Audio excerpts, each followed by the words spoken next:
Poste frontière de Gisenyi au Rwanda. Ces hommes que l'on voit arriver sont des combattants du M23. Ils sont nombreux à être déployés ici, sur cette frontière stratégique, aux côtés des militaires rwandais. Des soldats bien armés, reconnaissables aux écussons qu'ils arborent sur leurs uniformes.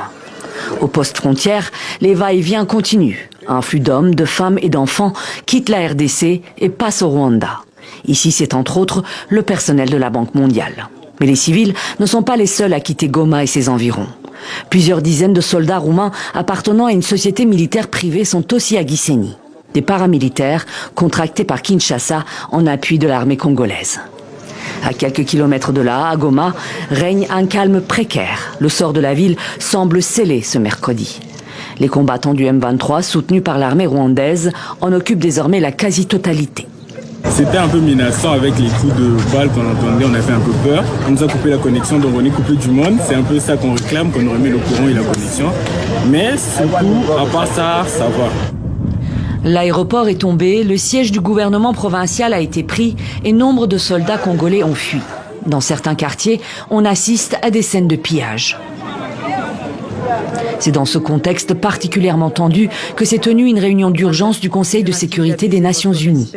La chef de la diplomatie congolaise a de nouveau appelé la communauté internationale à réagir.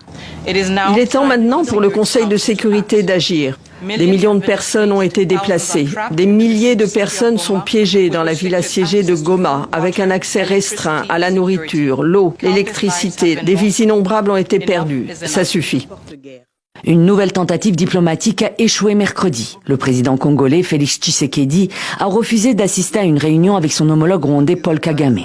Selon Vincent Karega, ambassadeur itinérant du Rwanda pour la région des Grands Lacs, le M23 va, je cite, continuer dans le sud Kivu parce que Goma ne peut pas être une fin en soi. Il est possible, dit-il, que le M23 marche jusqu'à la capitale Kinshasa et parvienne au final soit à un partage du pouvoir, soit à une prise du pouvoir totale.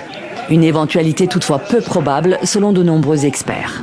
De leur côté, les autorités congolaises ont nommé un nouveau gouverneur militaire de la province du Nord Kivu, Kakule Somo-Evariste, élevé au grade de général-major pour remplacer Peter Chirimwami, mort au combat.